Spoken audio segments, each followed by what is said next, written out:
నా పేరు బీవీ రమణ అండి. ఇక్కడ జిల్లా ఎగ్జిక్యూటివ్ డైరెక్టర్గా ఫుడ్ ప్రాసెసింగ్లో ఉన్నాను.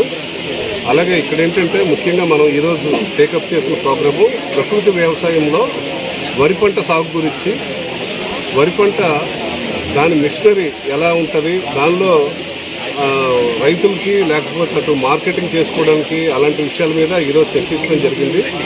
అలాగే ఒక బాబుల్ రెడ్డి గారు అని చెప్పేసి ఇక్కడ ఒక యూనిట్ కూడా స్టార్ట్ చేయడం జరిగింది.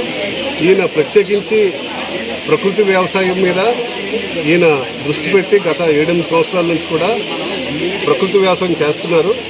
అయితే ఈ బియ్యాన్ని తీసుకెళ్ళి రెగ్యులర్ రైస్ మిల్లులో ఇస్తే అది సరిగా పాలిషింగ్ అవ్వట్లేదు, లేకపోతే మార్కెటింగ్ అవ్వట్లేదు అని చెప్పేసి ఈరోజు ఆయన సొంతంగా ఒక యూనిట్ పెట్టుకోవడం జరిగింది. దీనిలో ఈ యూనిట్ కాస్ట్ 18.5 లక్షలు అయింది. దీనిలో సెల్కోస్ నుంచి సోలార్ వాళ్ళకి 100% ఎసిస్టెన్స్ మీద అంటే 8,50,000 మీద ఫ్రీగా రావడం జరిగింది.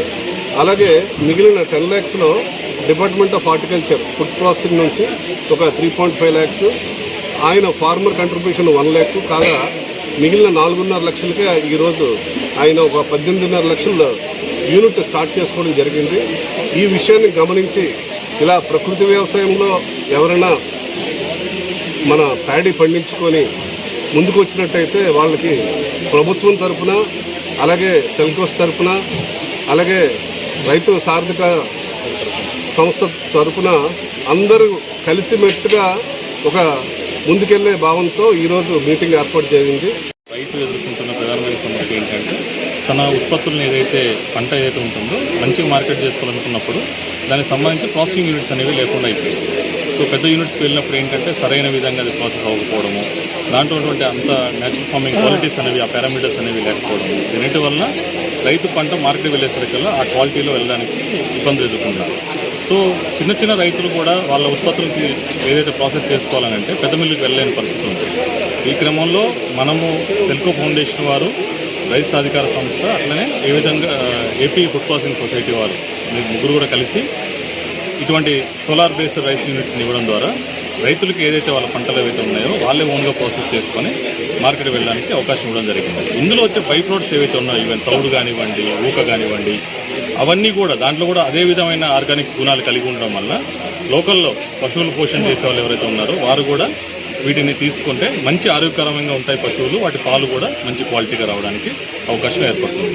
ఇందులో సోలార్ యూనిట్ అయితే ఉందో అందులో 100% సెల్కో ఫౌండేషన్ వారు మనకి సబ్సిడీగా ఇవ్వడం జరిగింది. ఫుడ్ ప్రాసెసింగ్ వారి ద్వారా నుంచి మనకి ఒక 35% సబ్సిడీ రావడం జరిగింది 30 యూనిట్స్ కాస్ట్లో. అదేవిధంగా మన చుట్టుపక్కల ఉన్న ప్రకృతి వ్యవసాయం అయితే అంటే సుమారుగా ఒక యూనిట్కి 200 నుంచి 350 ఎకరాలు ఒక యూనిట్ తరఫున చేయడం అనేది జరుగుతుంది. మన కోనసీమ జిల్లాలో ఇవి 2 యూనిట్లు చేశాము.